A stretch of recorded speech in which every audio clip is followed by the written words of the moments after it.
Uganda, like other countries, experiences the effects of warming, ranging from flooding, the rising temperatures, to drought. This is affecting ecosystems, freshwater supplies, agricultural productivity, and human health.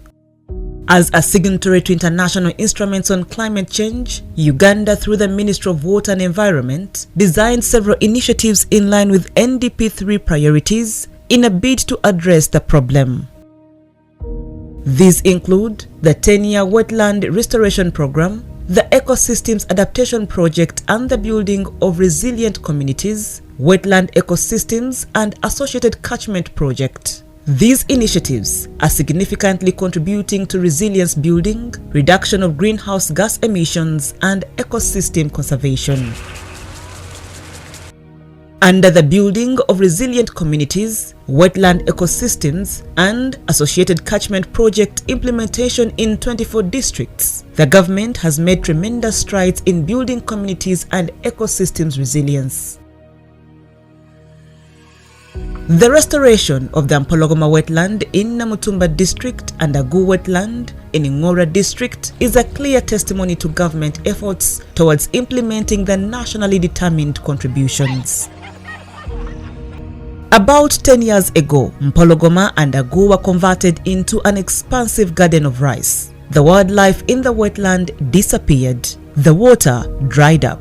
Odarat and Mazua communities became thirsty. Thanks to funding from the government of Uganda, the Green Climate Fund, and UNDP, the residents in the vicinity of the wetlands have abandoned rice. They are now reaping benefits from livelihoods that do not endanger the environment.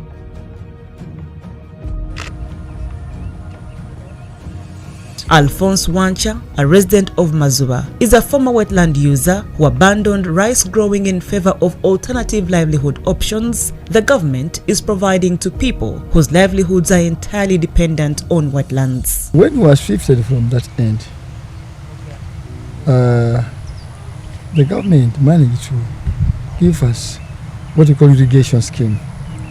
I think you can see those type of pipes. Yes.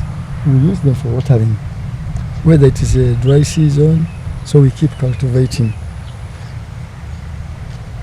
So when we shifted there, of which that way when we were there, we were using it on a season basis.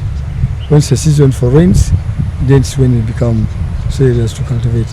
But now with this portion here, this area here, we don't actually count seasons.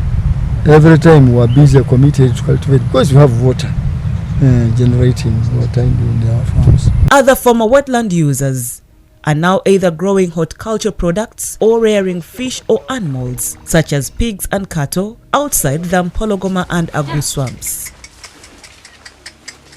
The leadership in Namutumba is ecstatic about the current project gains, as Ronald Kaiser, the agriculture officer Mazuba sub-county, and the Namutumba RDC Thomas Matende explain. We began by sensitizing these people, holding meetings at a village level. All these villages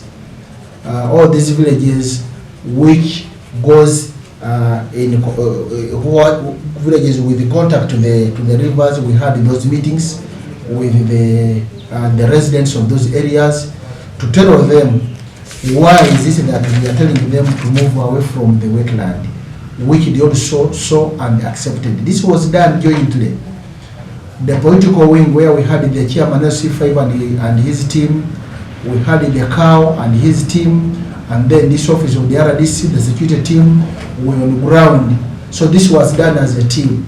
So because it was done as a team, the community also accepted willingly. So when they accepted, after doing that, we came to the stage of doing what we call enterprise selection. Because we are telling them that government cannot just look at you. If you move away from these wetlands, there must be something which must be given to you as an alternative as you move out, because you are saying you are carrying out agriculture from those areas. And there is no way you would carry out agriculture in these areas which are dry, which are unproductive and so on. So we had to accept with them. In this participatory engagement, we would talk to the farmers, tell them that, you know what, you can grow crops without going to the wetland. Because what is taking the wetland is because there is water full time. Be it rain, be it sunshine, you are able to grow your crops. Now, the options that we are talking about is like, for instance, vegetable growing. If you are picking water from the wetland and irrigating your crops upstream, then you do not need to go back to the wetland. However, this is through a demonstration approach. We have set up this scheme because what has been happening is they were not exposed to technologies that water can be moved from the wetland and then it irrigates your crops upland. That's why they set up the mini irrigation scheme, so that it works as a learning site. At the same time, through an engagement with the landlord, one can come and rent a plot for about 3 months, do their crops, because even these crops are really returning. So the options are mainly linked to quick returning crops like vegetables. We have a variety: tomatoes, cabbages, and also taking on upland rice. In Ngora district, former wetland users are equally benefiting from the government initiatives following a successful restoration of the Agu wetland. The most successful enterprises engage in tomato growing and the rearing of fish, goats, and dairy cattle. Now this one benefits us twice. This one, when to mates, when you bring your female, if you don't have money, you bring for me 1 piglet. But if you have money, you pay 50,000 on the spot. And this one pays fees for the other one in senior 3, who's going to senior 4. This one helps us a lot in the family because fees these days is very difficult. I'm a retired teacher. I have no salary. My pension is very little.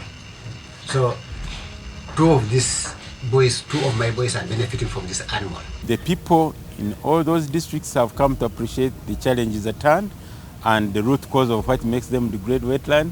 They have willingly come in, and to motivate them, the project also put in place a mechanism of seeing that the root cause of them coming to degrade the wetlands is addressed through what we call alternative livelihood options, where people who voluntarily leave the wetlands come to work with minimal impact on the wetlands and are given knowledge on how to use wetland edges, then promote good agricultural practices in the catchment areas, and show them how, if you protected the water that we normally send away with channels, you can use it to irrigate the areas near the wetlands to have increased production, and if that water is stored, you can produce crops all the way around in what one can call mini irrigation, because people have limited land holding. So we are talking of mini irrigation, which even with the smallest piece of land you have, if you are taught on how to keep the water from the wetland or even from harvested roof water, you can produce and have more income and minimize the urge to go and degrade natural resources, wetlands and other resources. And that approach of alternative livelihoods has come out positively. People appreciate that indeed, rather than sending water away, you can keep it. Instead of producing some crops where you are harvesting once, if you have water all the year round and you are producing, for example, with carico crops, you can produce more than 3 times and earn much more money from that land than what you are earning from one seasonal crop. Under the Ecosystems Best Adaptation Project, implemented with support from UNEP and GCF, the government has restored the River Sironko system, River Enyau system, and degraded forests, contributing to a reduction of greenhouse emissions. Here we are looking at how to make our communities resilient in the face of extreme drought and extreme floods. So these are the 2 climate extremes that we are experiencing in the country. All over the country you are seeing this happening, you know, even in seasons that were not dry season, you find there is flooding. Recently, when you move along the Gulu-Kampala highway, you know, there's flooding around Kafu. From nowhere, it is all flooded. And yet these were livestock kind of grazing area. But when you move down now, as we talk now, you find canoes, people are fishing. People are now fishing on a livestock grazing area. How do you handle that? How can we prepare farmers to handle these kind of events? This is something which has never happened, but now it is happening because of climate change. So the project has 4 components, and component number 1 is technical and institutional capacity for local and national levels to integrate ecosystem-based adaptation approaches in management plans. So we are looking at building the technical capacity at both the local government level and the national level, so that they are able to incorporate ecosystem-based approaches in the management of these ecosystems. Basically, a management plan, when we talk about a management plan, we're looking at how do we manage our ecosystems. It can be a forest, it can be a wetland, it can be a lake, it can be a river, it can be a mountainous area, it can be grazing land. So we are seeing so we come up with management plans that help us to manage this. So we look at what are the management practices that we want to employ, which institutions are going to do what, where are the resources, who are the people, and we come up with the best practices to manage the existing challenges. So we want to do that, number 1. Number 2, we want to, climate change vulnerability communities, we want to look at our communities around these degraded forests and wetlands. You see, when wetlands get flooded, a certain community X is affected. A certain number of households X, Y, Z are affected badly. And when there is drought, they are affected. So we are saying, can we make these wetlands and these forests resilient? Can we restore them?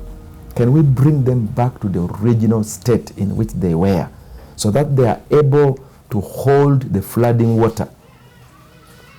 Because now the capacity of the wetlands to hold the flooding water has been reduced due to encroachment.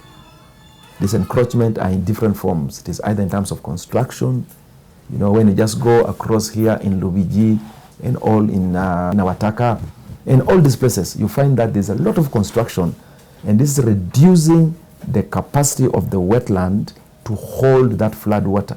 So as a result, what happens? There is flooding everywhere.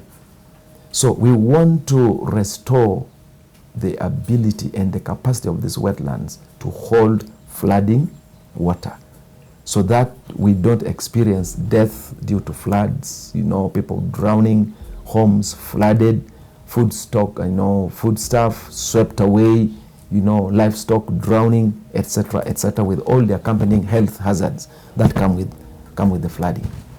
And so here in component 2, we are saying, can we restore the integrity of the wetlands? Can we restore the integrity of the river systems, the integrity of the degraded forests?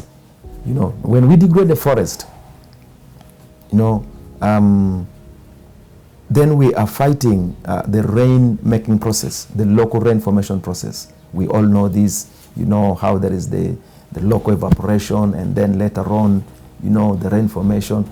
So when we fight the forest, when we degrade the forests, in other words, we are destroying our own rains. So these are the rainmakers within our local systems. So we want to restore them, so that we receive the normal rains that we are supposed to receive at the right time, so that our planting and our harvests are not affected by this climate change. Following the launch of the 10-year wetland restoration, the government of Uganda has been engaged in resource mobilization as well as policy implementation geared towards ensuring sustainable use and management of ecosystems. Mr. David Okrut is the Commissioner, Wetland Management Department. He explains the strategic direction in achieving NDCs for improved livelihoods. When we conserve these wetlands, they will continue to offer their ecosystem services, which are very important. First of all, wetlands will act as carbon sinks, greenhouse gases which are responsible for global warming and climate change. So most of the wetlands we have in Uganda, a big number of them have peat, and the peat has carbon. And once these wetlands are opened, carbon is exposed, and many other gases are exposed into the atmosphere. So carbon dioxide, methane, chlorofluorocarbons. These gases cause global warming. They cause a blanket and trap the ultraviolet radiations that would go back and they are sent back here, then subsequently cause global warming. So our interventions directly impact into the national determined contributions. And that's why our main focus is now to ensure that we manage these peatlands, the peat wetlands properly, so that we do not have exposure of carbon emissions. By increasing wetland coverage, we are contributing to absorption. Like I've told you that wetlands are sinks. Elimination of gases in the atmosphere, which would be coming from industries, would be coming from oil and gas, livestock, and many other things.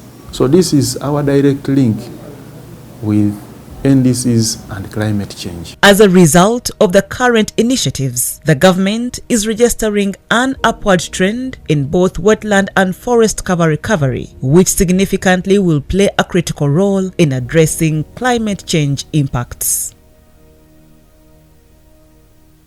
I have a special message to Ugandans who are in the wetlands destroying them, either by mining, either by depositing, either by draining the wetland and affecting its ecosystem, its life, to leave the wetlands.